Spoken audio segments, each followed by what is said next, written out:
profoundly stronger position, and he will explain in his speech today why he thinks that's the case. Yeah.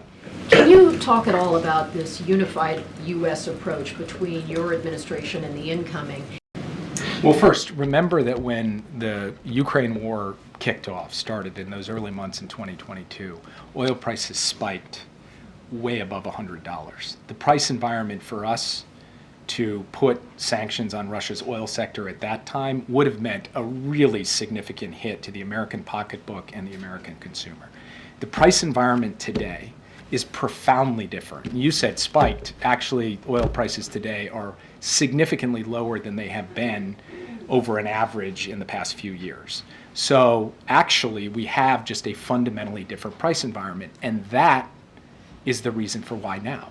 Because President Biden was not going to impose sanctions on Russia's oil sector if it meant an undue burden on American working families. He does not believe that the action he took places such an undue burden on them, and he believes, as you project out over the course of 2025 on supply and demand, that the oil market is very well supplied, that oil prices will stabilize in a place that does not impose undue burdens on American consumers, and that on the one hand, we can hit Putin's pocketbook without, on the other hand, taking too big a whack out of the American people's pocketbook. That was not an opportunity available to us 1 year ago. The other point that I would make is that the new team is setting up for a negotiation.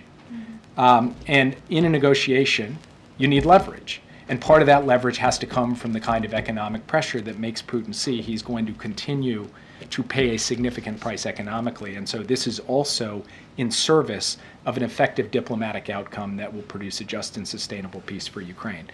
With respect, did you coordinate that with the incoming team? I'm not going to say we coordinated it, but we informed them of what we intended to do because we were trying to maintain transparency through the transition and share with them the actions that we are taking in advance so that they aren't surprised by any of them. That also goes for the AI diffusion rule.